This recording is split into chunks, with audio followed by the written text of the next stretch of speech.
Hey everyone, it's me, Molly Hudelson, the host of Generation GC. You are listening to episode 11, S.O.S. with Taylor Gleason. Before we dive into this episode, I just wanted to give you a heads up that this episode, like the song itself, dives into some pretty difficult topics: depression, suicide, loneliness. And we don't get into it in a way that's graphic or particularly upsetting, I believe, but, they are intense, and I just wanted to give you guys a heads up in case you are in a place where that material is just not right for you. I want you guys to listen to this podcast, of course I do, but first and foremost, I want you to be happy. I want you to take care of yourselves. I also wanted to give you a reminder that if you do need help, it is okay to reach out. That's a big theme that we talk about on this episode, and I just wanted to front load you with some resources. The first one is a tool I actually dive into on this episode, To Write Love in Her Arms, which is an organization that a lot of you are probably familiar with since they have had an amazing presence at festivals like Warped Tour over the past several years. They have a page on their website to help you find help.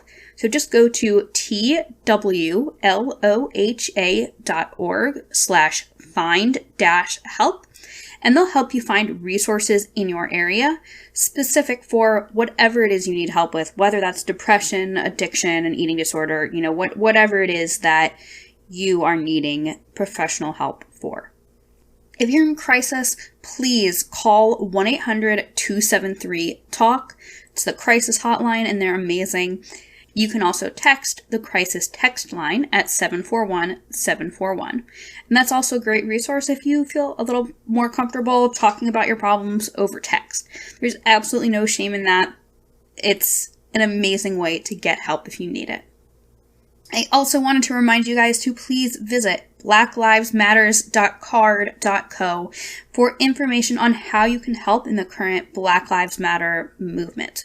There's info on there about protests, where you can donate, petitions you can sign, and a whole lot more. Things like how you can educate yourself, how you can donate by streaming certain playlists or videos that, people are donating the royalties of these playlists and videos to the cause. So check that out. And on a related note, Generation GC stickers, they are on their way. Do you want a sticker? Of course you do. They're pretty cool. They're going to be holographic, and I don't know. I got to prove the stickers haven't come in yet. They're going to look awesome. There's 2 ways you can get one. Number 1, support the show on Anchor. That helps me just keep the show going, make sure I can make things the best they can be. You can also donate to any of the organizations listed on blacklivesmatters.card.co, and then you just DM me either a screenshot of your support on Anchor or a screenshot of your donation. I thought that'd be a fun way to encourage you guys to help with a good cause. So DM me on Instagram or Twitter, Generation GC Pod, a screenshot of your support or your donation. Send me your mailing address. And then once I have the stickers, I will mail you some. Pretty cool, right? I'm super excited. They are just taking a little while because of the current situation. Businesses are still having to operate at a very scaled down level. So production for non-essential goods takes a while. So that's about it for the intro. I just thought it would be really important to come on and give you guys a heads up about the content of this episode. Good Charlotte has helped me through a lot of tough stuff over the years, everything from heartbreak to rejection to my own experiences with depression and anxiety and mental illness. Their music has meant so much to me, and if you're listening to this, you probably feel the same way, and I'm sure that, if you're someone who says Good Charlotte is my favorite band, you probably can list some experiences that you're like, hey, this was a really tough thing I had to go through, but I got to turn to Good Charlotte throughout all of it, and that made it a little less hard. I care about you guys. I am so glad you all are listening. Thank you all for tuning in, and now on to our episode. Hello, everyone. Welcome to episode 11 of the Generation GC podcast. My name is Molly Hudelson. I am your host, and I am here today with Taylor Gleason to talk about S.O.S. from Good Charlotte's 2004 studio album, The Chronicles of Life is Dead. Last week, we talked about My Bloody Valentine from The Young and the Hopeless. Next week, we'll be talking about a song from Good Morning Revival. Taylor is very active in the music scene. That's how we met a few years ago. She's always traveling around the East Coast, going to shows and surprising her friends. When she's not doing that, she's finding really cool places to hike. And she also loves getting tattoos, and a lot of her tattoos have strong meanings relating to the bands that she loves. Taylor, hello. Hello. How are you? I'm great. How are you? I'm fantastic. It's a lovely Thursday evening in May as we're recording this. Yes, it is. So, Taylor, before we dive into S.O.S., I want to help our listeners get to know you. So, as I had just said in the introduction, we met going to shows, but can you give me a little background on how you got into music in the first place, as well as how you discovered the DIY scene and local shows? I believe I got into music because my parents and my brothers and sister always brought music to me, and I was always listening to it. And then my mom took me to my first concert, which was Paramore 11 years ago. And then Wow. I just started checking out the opening bands, and then it just kept getting smaller, and I just started going to more shows because of that. And with the DIY scene, like I said, I just started getting the smaller and smaller bands.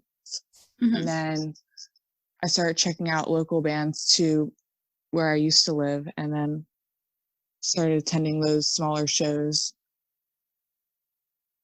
So do you remember what the first local show you went to was? Honestly, it's funny you say that because on my time hop today, it told me one of my first local shows was 9 years ago. Wow. Right? It was in a small coffee shop in Westchester, PA. It was First Things First, Big First Plans. Things First. Wow. You know them? Yeah. Oh, wow. Amazing. It was them, Big Plans, and then Storm the Beaches and somebody else. I don't know. It was really cool though. It was That's awesome. Yeah. So what was the last show that you went to before lockdown went into place and every show ever got canceled? Literally right before the lockdown, I was in Nashville. Oh, that's right. That's right. Yeah. So I saw the bands Never Kept, which they're from Philadelphia, mm-hmm. and The Orphan the Poet. So, yeah, you travel a lot to shows. I mean, you road tripped all the way to Nashville. You drove there, which was what, a 12-hour drive or something? It was probably 15 hours in total. Oh my gosh. One way. So why travel so much? Most of these bands obviously will play, a little closer to New Jersey. It honestly helps me check out new cities and areas. I like to see the different music scenes. Mm-hmm. And then even the locals in the area that will play that show, I like to check them out as well. Yeah. And I also just like surprising my friends because they'll be like, wow, she just drove 15 hours to be here. Yeah. Right. I like what you said about discovering local bands because, yeah, obviously the internet helps find new artists a lot, like Spotify and such, but there's something that you just can't match about actually seeing a band for the first time. And also I think seeing how people react to a band. If you see kids just going off when a band is just starting their set, it's going to be sick. Oh yeah. Especially if it's a local band, you're like, wow, I need to pay attention and check out this band. So what are some of do you want to share some recent discoveries, I guess local bands that you found in other cities you visited? I have to think about this one. I kind of listen to all the same bands, honestly. It's on recently when I was in Nashville, they didn't really have any opening bands. It was just like the main bands on the package. Okay. And I feel like recently that's been a lot of the shows I've been going to. It's just like the same tour package. So what's the farthest you've ever traveled for a show? 3 years ago, I flew to Texas for S.O.S Fest. Oh my God. How was that? Oh, it was amazing. Best weekend of my life. And that was another festival that, you know, a lot of those bands played or would tour pretty regularly. But I feel like festivals like that would always have, you know, a reunion or something. And there's something about the atmosphere, at least for me. Like when you go to a festival, it's like so many people coming together. It's incredible. Oh, yeah. So many bands, like tour packages all come together in one, and they all play together, and they like just rekindle even just friends that, like, I flew to Texas and I've seen friends I haven't seen in a while because we all came to one place. That's sick. So how has your taste in music changed over the years? Like, you know, Paramore, you said, was your first concert, but you know, knowing you seem to be into sometimes some of the heavier stuff now, but I don't know if necessarily like hardcore. How do you feel things have like evolved in what you're into over the years?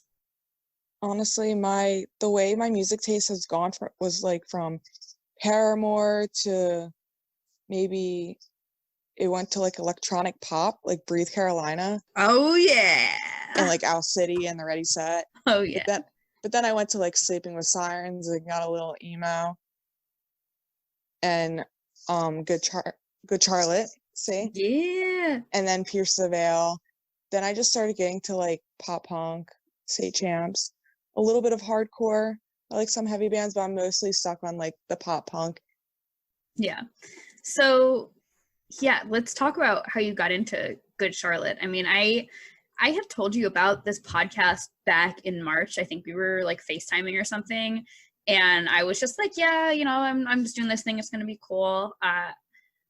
I told you I was going to have our mutual friend Cassie on the show. Oh, yes. And I didn't even know that you were a Good Charlotte fan, but you were like, oh my gosh, I used to be super into them. So how did you first hear about Good Charlotte, and like what were sort of your first thoughts on them? I don't remember because it was so long ago, but I believe it was probably from MTV TRL or something, or like a music video on there, because I also listened to Simple Plan a lot, and I know those two were probably always like together as one, and I would just like start listening to them. Yeah, they toured, I mean, so not my first concert, but the first concert that was like one that I wanted to go to was Good Charlotte and Simple Plan touring together. And I know they've definitely shared a lot of fans over the years. So yeah, I used to have posters of both Simple Plan and Good Charlotte in my room when I was like 10. Oh yeah. So did you ever get to see them live? Yes, I saw them, I believe, a couple years ago. I don't know which tour, but I just saw them over the summer at Atlantic City Warped. Okay, yeah. Oh, it was amazing. I was like, I think I cried probably. That day it was hot. It was like, I just remember feeling like it was so humid and insane, but then at the end of the day you got to watch Good Charlotte, and I was like, this is like, it's all been worth it. I know, it's so nostalgic just watching, and just the songs, just like amazing. Yeah, it's fun. Festivals, I mean, Warped Tour I feel like is a different thing than like other festivals, because it was Warped Tour, and like people will go to Warped Tour kind of no matter who was playing, I think. Oh yeah, there were some years where I did not know a single band, and I'm like, you know what, I'm just here to check out new bands. Yeah, and sometimes you find new bands, and just like the environment of Warped Tour, I think, was really conducive to finding new bands. Like, I think honestly, the whole thing that Warped Tour did, where like they wouldn't announce the set times until the day of, that was so, I feel like that was so huge in getting people to check out the smaller bands. Oh yeah, I agree, because I would be waiting on one stage to watch another band, but I'd be like, okay, I'm just gonna watch this band, and I would start liking them. Yeah. Otherwise, if I mean, I'm sure you and I have talked about this with shows we've gone to, like, oh, doors are at this time, but there's 5 bands and I only care about 2 of them, so let's get pizza before. Yeah, right. Yeah, it's crazy. But it's, you know, there's pluses and minuses, I think, to both. Oh, yes, definitely. So let's talk about S.O.S. Let's dive into our song of discussion this week. So S.O.S. is track 4 on Good Charlotte's 2004 third album, The Chronicles of Life and Death. It follows Walk Away, and then after this is I Just Want to Live. So they played it live pretty regularly until like 2009, but from what I could see, they haven't really played it since then. I was looking for live versions on YouTube, and like all that I found was like super old stuff. And I looked up on setlist.fm, and like they don't have any records of them playing it since 2009. Obviously they may have, but if they have played it since 2009, it hasn't been, I don't think, very regular in their sets. Mm-hmm. So, Taylor, you have told me that you love this album, Chronicles of Life and Death, and we were talking about it, and I asked which song you might want to talk about on the podcast, and you suggested S.O.S. So why did you want to talk about this song? I remember first listening to the album when I got it, and I just heard the intro and it just hit me, and I was just like, this is so good. Yeah. And it's always been my favorite song on that album. Yeah, it's a great song, and I think it's one that has definitely hit a lot of people really hard. I mean, it hit me pretty hard for sure, and like it still does as I was like listening and listening on repeat, kind of getting ready for this. It's very emotional. It's very emotional, and like they had on the album before this, they had Hold On, which I think is absolutely one of their most well-known songs. But this is like, I mean, so Joel said in an interview with the New York Post, Joel said it's basically a prequel to Hold On, right? Like S.O.S. is from the perspective of the person who is struggling. They're just full of despair, completely stuck inside their own head, like essentially about to take their life, and they're trying to get someone to see them. Like it's that really dark moment before they're like, oh yeah, I could hold on. Yeah. So do you have anything you would add to like the interpretation of the lyrics? Honestly, the interpretation of the lyrics, I feel that completely. I think that's exactly what I feel that the lyrics interpret. Yeah.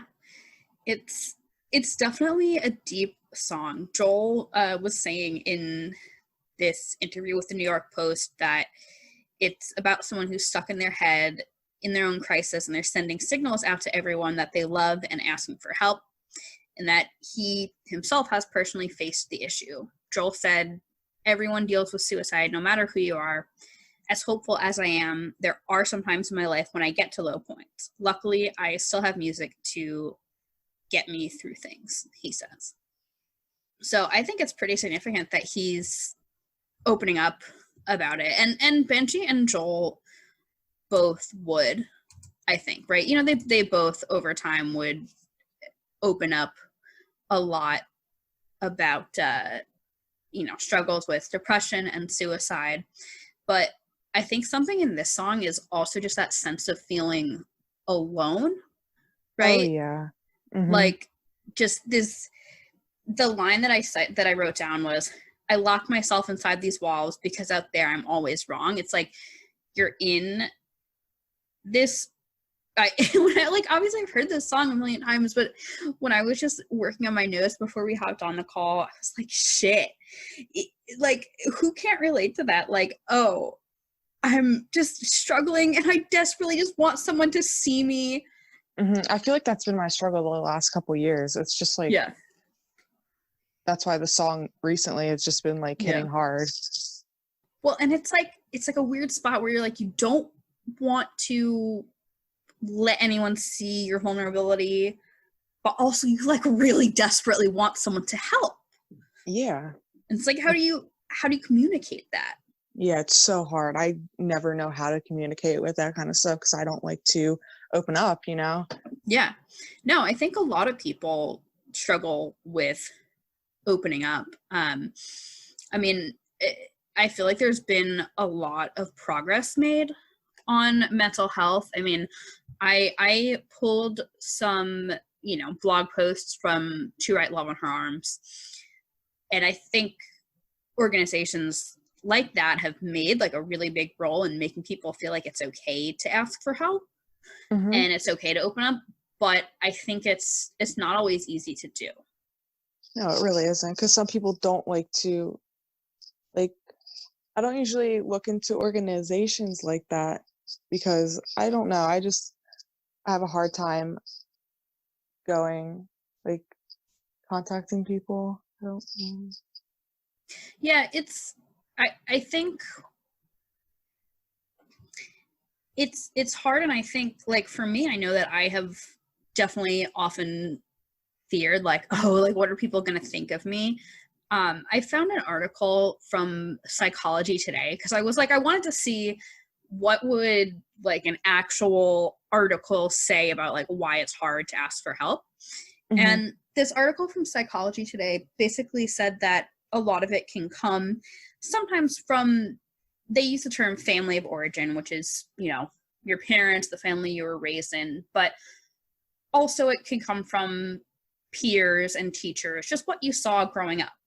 To paraphrase, they essentially said that whether someone finds it hard to ask for help, it often comes from when they were growing up. If they got a lot of messages saying, ooh, asking for help is not so good, did your family place value on doing it yourself, or did they make it okay to let others in? And I feel like it's the conversation's definitely opened up a ton. And listeners, I actually don't think I've talked about this on the podcast yet, but to everyone listening, and Taylor, I'm pretty sure you definitely know about this, I am in a documentary called Out of Sight that is all about stopping the stigma and starting the conversation around mental health, which is something that's really constant, I think, and like always needs to change. Mm-hmm.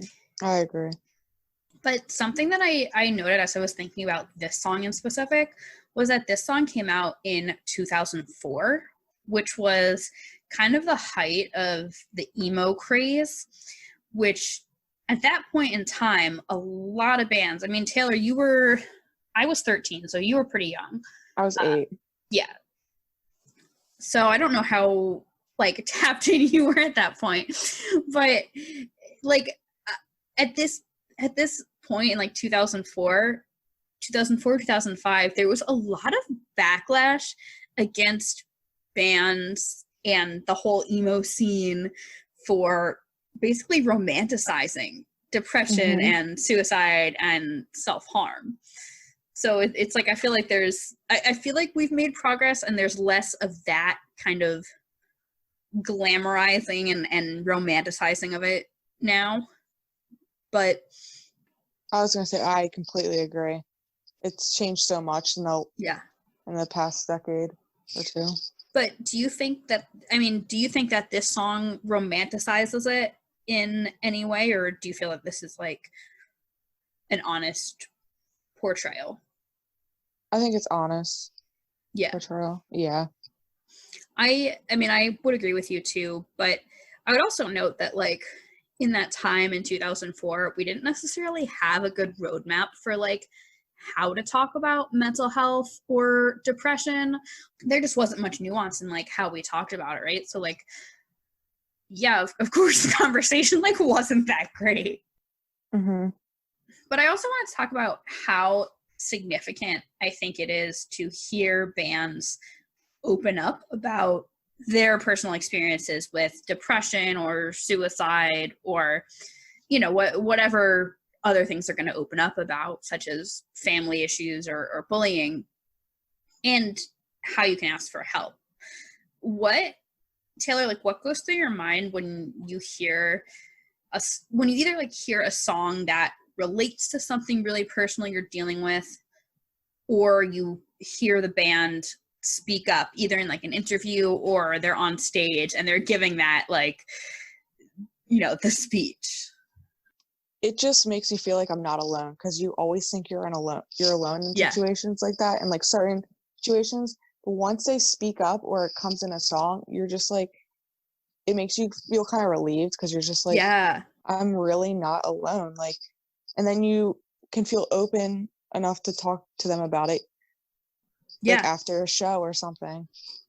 Yeah, I think that's huge. I feel so much of that, just the idea that like that I'm not alone in what I'm going through, and that also that it's okay to talk about it. I think, you know, like we've been saying, there's been a lot of progress made in the conversation about mental health, but sometimes I feel like because of all this progress, it's harder to talk about those moments where you're still struggling, right? Like, I don't know if you relate to this, but like, yes, there's been a lot of progress in about mental health and people encouraging you to get help and medication or therapy or whatever you need. But to me, that there's almost like, oh, this pressure that like, okay, like I have to do that and then I have to be better, and I can't really talk about being sad, because if I'm sad, that just means I'm not getting help enough. Yeah. But I think music is really key. I mean, for me, obviously, it's become like my profession, my career, but not being alone in, you know, hearing the feelings. But a great example is just music bringing people together. I mean, you and I met because of shows, and I think that's something else that's really important, is just having the right support system. Oh yeah, I agree. Because then, like, the people you meet at shows, you know, they probably feel the same way you do with certain things, and you're not alone. Yeah. I love talking to people about their favorite music, because I think that's like such a good clue into someone's psyche. Like, it tells you what stuff they relate to. It tells you what kind of emotions are prevalent in their life. It tells you how they express their emotions. Are they someone that is going to be more of a wallower, or are they going to be a dancer, you know? So I think it's just such a great way to connect with people. It really is. What's it like for you talking to bands about, you know, like when you get the chance to talk to a band about a song that you love? I don't think I've ever personally talked to a band about a song I loved. Oh, really? I probably just told them, but I didn't put like the meaning behind what it meant to me. Honestly. It can be, I mean, it can definitely be tough, but I totally understand why, you know, you might not feel at that stage, but I have definitely done it a few times, and it's super cool to feel like I can like connect with someone like that. But I definitely have had nerves of like, shit, like I'm a professional in this industry. Like, obviously I'm not going to have like a personal conversation with like a work client, but otherwise, if I'm just like at a show as a fan, I'm like, well, can I be myself? Can I like tell someone I'm super into it? You know, what's appropriate, what's not. But on the topic of just mental health and everything, I wanted to chat a little bit about how we're both staying sane during the quarantine lockdown. So what's been going on with you? Like what has helped you? Well, lately? This quarantine lockdown's driving me insane. Personally, I'm not usually a sad person. Like I usually try to stay positive. Yeah. I feel like I'm so confined. It's just like all my emotions are just like building up, and I feel alone, but I know I'm not. Yeah. It's just hard because I can't see my friends. I can't just like hang out and just just let go. But what I'm doing to try to help keep myself sane is just like, I've been trying to be very active. Like when it's nice out, Yeah. I skate or I work out. I'm still working, luckily, because I work at a grocery store. So like going out and seeing my coworkers and just being out just helps a lot. Yeah. Definitely. I relate to a lot of what you're saying, and that, you know, again, ties into this song in a huge way. The idea of feeling alone and like kind of consciously knowing you're not alone, but also like you just can't help but feel confined and lonely. You know, I obviously have it pretty good. I work a job in the music industry. I've been working from home the past about 2 months, and you know, so my income is fine in that sense, but it still is just like, it's weird not being around other people. Yeah, And it really is. I've felt it kind of hard to like talk about feeling lonely lately, because I'm like, ugh, like I'm still employed, I have a roof over my head, I'm healthy, you know, as like healthy as, you know, physically I'm healthy. So it's like, ugh, like, is it really, do I even really get to? But I feel like we have to allow ourselves to express that feeling. I mean, I've been journaling, and like I got a little off track with not journaling as much, but the past few weeks I've been back into it. Like I'll just set a timer for 5 or 10 minutes and just be like, all right, I'm just gonna blurt out my feelings for a few minutes. That's really smart to do. I should start doing that, honestly. It helps a lot. I read about it as a coping strategy for like anxiety and such a few years ago. And honestly, setting a timer really helps for me, because otherwise, you know, yeah, of course, occasionally there's like a day where I'm like, all right, like I have so much I need to get out. But otherwise, it kind of forces you to get all of your thoughts and your worries out in, you know, 5 minutes, 10 minutes, 15 minutes, whatever works for you. Yeah, I should really start doing that. Yeah. Oh, it's so helpful. And I do it like on my computer, just because I can get more thoughts out in 5 minutes if I'm typing versus handwriting. But again, it's whatever works for you. I mean, like I said, I've been journaling. I've been cooking a lot. I was talking to my friend Jackie the other day, and she was like, wow, you're still on top of, you know, cooking and meal prep. And I was like, yeah, I am. And it's kind of, you know, the only way I feel like I'm in control of things lately. Yeah. But I have been cooking a lot. I made a really good mushroom stir fry last night. Yeah, that looks so good. Oh yeah, my gosh, I love it was mushrooms. awesome. It was awesome. And I'm gonna heat up some leftover tofu and make some rice after we finish tonight. So doing that and having the podcast has helped, because like I got the idea for this podcast before the lockdown went into place, and then I had been pretty locked down for a week or two, and I was like, all right, if I'm ever gonna get moving on this, now is the time. So that's helped, and just staying in touch with friends as much as I can. You know, you and I, Taylor, obviously we text pretty much every day. Yes. Snapchat and stuff.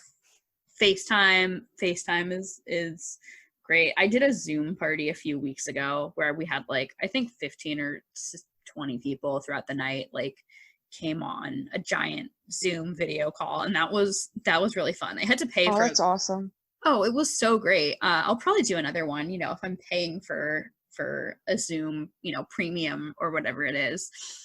But it was a lot of fun. It's weird, and like I have a Hanukkah party every December, and like when I host a party like that in real life, I feel like it's easy to sort of facilitate conversations and introduce people to each other.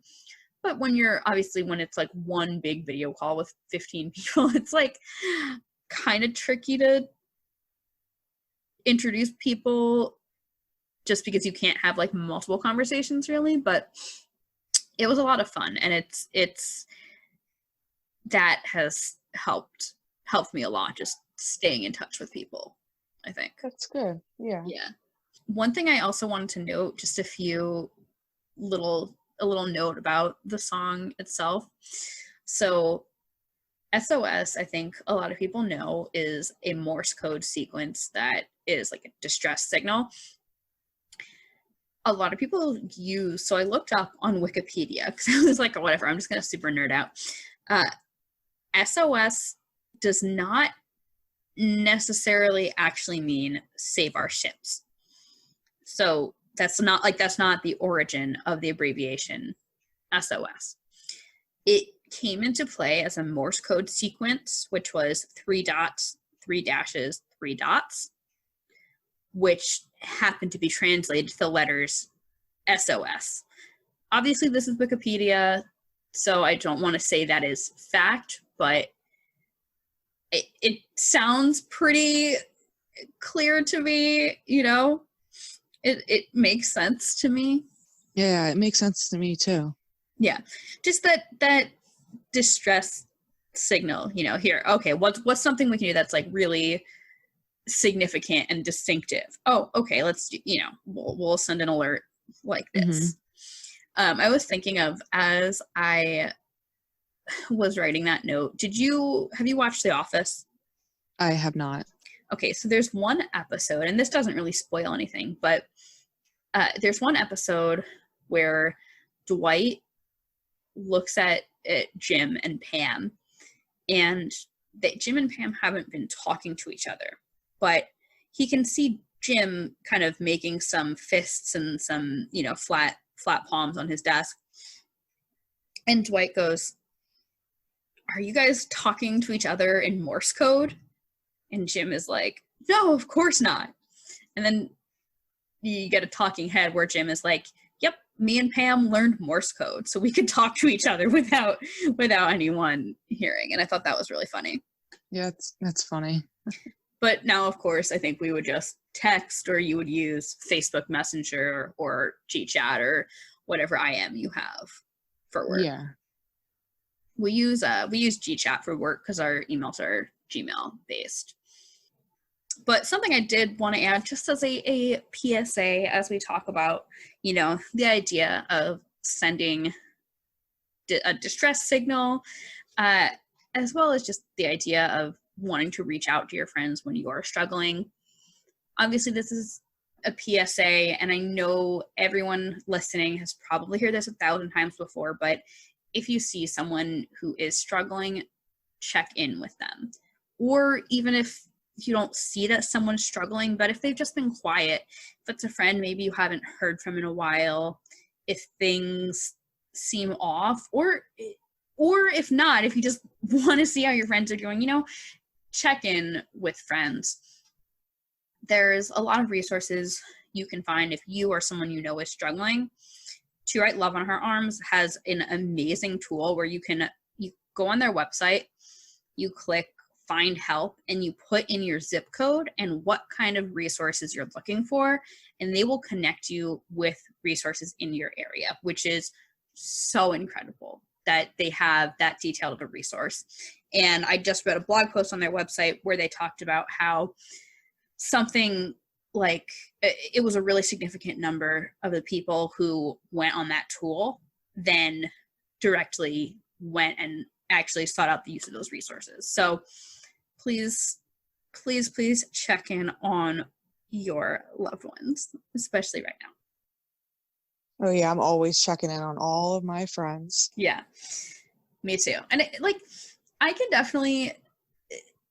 I sometimes get a little wacky and goofy and like use a lot of the self-deprecating humor when I'm really struggling, and I feel like a lot of people do too. But you know, PSA also, listeners, that you know, if they're kind of poking fun at themselves, it might be a sign that they need to be checked in on. Oh yeah, I agree. So Taylor, do you have any like personal memories or specific story you might want to share about this song? I don't. Okay. So let's go into a few things that critics and writers have said about S.O.S. So in general, I read a couple reviews of this album, The Chronicles of Life and Death, and people did not necessarily love this album. Critics did not seem to love this song. The Guardian called it a protracted suicide note full of ham-fisted drama, which, you know, I think is just, frankly, a great example. Sounds like a great example of the exact type of criticism Good Charlotte would often receive, that it was cheesy or it wasn't authentic or such. But I did find a review that someone wrote of a concert, Karen Bondowski of concertlivewire.com. And, you know, she had a really great website, and I could tell she was someone that, like, just loved doing what she was doing and having fun. So she saw Good Charlotte on tour with Sum 41 in Milwaukee at the Eagles Ballroom. And she said that this song, I thought this was such a fun way to put it, put the power back in the ballad and reeled off some interesting chord changes. So I thought that was an interesting one. Yeah, that's interesting. Yeah, I think I've been to Eagles Ballroom. If it's the one I'm thinking of, it's because, you know, I toured with PETA a lot and they would have me travel to shows. And if Eagles Ballroom is the one I'm thinking of, there's like a million stairs, and I just remember having to carry boxes and stuff up so many stairs the last show that I did there. Oh wow. Yeah. I do remember in Milwaukee though getting really good vegan crepes, like taking an Uber across town because I found a crepe restaurant that did vegan crepes, and it was super delicious. Ooh, yummy. Yeah, it was awesome. So although they obviously haven't played this song live, it seems, in a while, I did note that a live version of the song was included as a B-side on the I Just Want to Live single, which TBT to CD singles, because CD singles brought you so many great B-sides like that. Like live versions, acoustic versions, you know, different tracks that didn't make it onto the record. Mm-hmm. And I feel like that's so lost now. I mean, artists will still do deluxe editions. Yeah, but it's rare. Yeah. It's rare, and like, I don't know, like,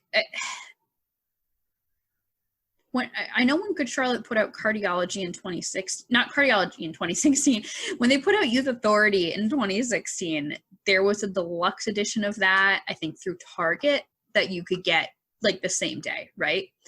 Mm-hmm. But AJR put out their album The Click in 2017, and they didn't release the deluxe edition of The Click until 2018.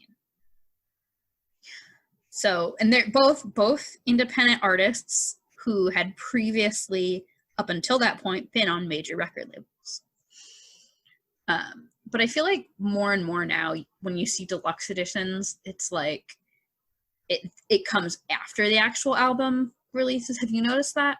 Yeah, it's usually like a year or two later, and I'm like, oh, I didn't know this deluxe edition existed. Yeah. But okay. I mean, it's fun, and I like hearing the deluxe editions and kind of picking out like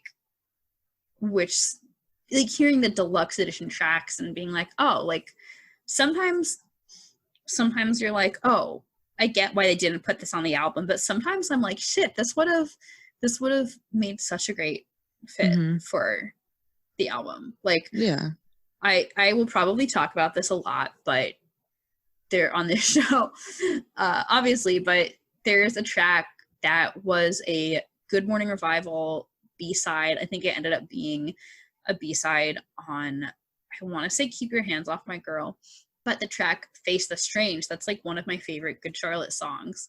And I feel like it wraps up Good Morning Revival so well. Like it would be the perfect closing track to that album. But it was a B-side.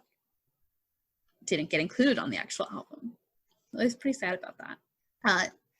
I don't believe they ever put out an acoustic version of this song officially, but there are, if you go on YouTube, there's a few really cool acoustic performances that they did. And it was really fun watching those, by the way, because the one that I saw from AOL sessions, it was a few weeks before this album came out, so fall 2004, and like Joel's hair is black and it's slicked down. They're both, Benji and Joel are both wearing heavy eyeliner, and I'm like, wow, amazing. I miss those times. I miss those times. Well, what I miss about those times, like nowadays, if you wear black eyeliner, like you got to do a wing and it's got to look perfect. In 2004, you could just smudge it on your eyelid. Nobody cared. Yeah. I can't do cat eyes. So nowadays, when I try to do like heavy eye makeup or eyeliner, I just end up getting compliments on my amazing smoky eye. And I'm like, all right, thanks. Something. I don't know how to do makeup, so it's fine. I have a few things of makeup, but like, you know, when we went out on New Year's, Taylor, I did my makeup because I wanted to look hot, you know, like, but I haven't in a bit. I have this like whole eyeshadow palette that's like all these bright colors that I've used like 3 times. And I'm always like, I could just experiment. I could just do my makeup to like play around and take pictures. Why not? Well, stuck in quarantine. Right, exactly. I keep saying I'll do it before I film a YouTube video. And I have a few ideas that I might film this weekend. So we will see. So as we kind of wrap things up, Taylor, how has S.O.S. held up for you over time? As a song? Yeah. It's over the last few years, I've like I said previously, it's hit me hard because I always feel like I'm alone, but like it's helped me. Yeah. Because it's helped me because it makes me realize I am not alone. I can actually go to people and try to get help and open up. Yeah. I love that. No, that's great. And I'm so glad the song has been able to do that for you. So these are a couple questions I love asking people as we wrap up, but what has Good Charlotte meant to you over the years, and how has that changed? Over the last few years, Good Charlotte, just listening to them makes me so nostalgic as when I was a child. Yeah. So it just brings me back good memories. And that's why I love listening to them now that I'm older. I'm just like, it just reminds me of being a child and just being like free. Even though there is some like S.O.S, it is a emotional song, but still it just gives me just those memories. Yeah, I love that. I hope that we get to see them. I mean, I guess we're both watching them at Warped Tour, but nowhere near each other in the crowd because I just like ran over after I got a break from working. But I do hope that we get to see them together someday. I really hope so. That'd be so fun. I'm always talking to Cassie about, you know, how excited we are for them to tour together and such. So we'll have a big group. I definitely want to see them when they're on like their own tour, not like at a festival, so I could just see them play like a long set. Yeah, they'll play a longer set. You get to hear, and I know some people don't like the speeches and stuff, but I love hearing bands talk about songs on stage because it always makes me super emotional. Yeah, it makes you see the meaning behind the songs. Exactly. Well, Taylor, do you have any last words about S.O.S, about Good Charlotte, or about yourself to share?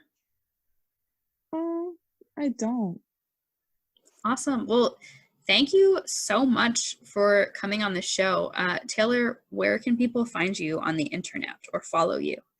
You can find me on the internet on Instagram at Taylor_Gleason with 2 N's.